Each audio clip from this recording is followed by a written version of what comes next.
হবে।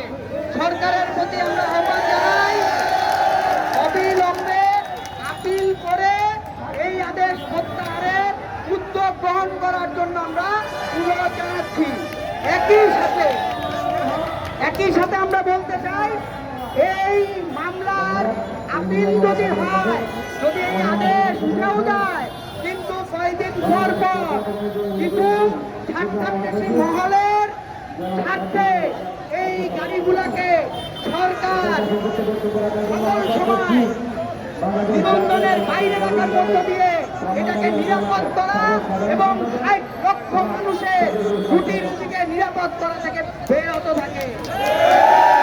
আমরা বলতে চাই, একদিকে আদালতের আদেশকে প্রত্যাহার করতে হবে, একই সাথে আমাদের চলাচলের জন্য আমাদেরকে লাইসেন্স, বিআরটিএ কর্তৃক লাইসেন্স এবং রুট পারমিট, যৌক্তিক রুট পারমিট প্রদান করতে হবে।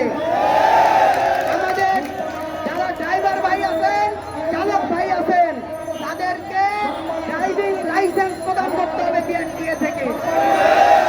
অনেকে বলেন যে বিআরটিএ কেন অন্য কোনো প্রতিষ্ঠান নয় কেন,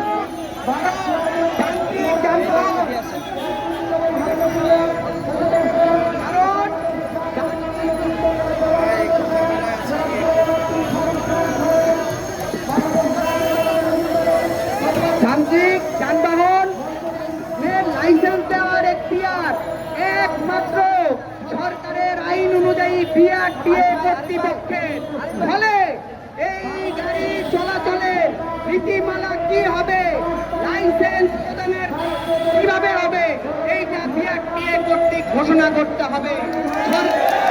সরকারকে এই বিষয়ে আমাদেরকে আশ্বস্ত করতে হবে। বন্ধুগণ, আজকে যখন আন্দোলন চলছে, তখন সারা দেশে আজকে যখন আন্দোলন চলছে, আপনারা জানেন হয়তো কোথাও গাড়ি ধরছে না, প্রশাসনের পক্ষ থেকে আমাদেরকে বলছে কোথাও গাড়ি ধরা হবে না, কিন্তু আমরা আশ্রয় নিতে পারছি না।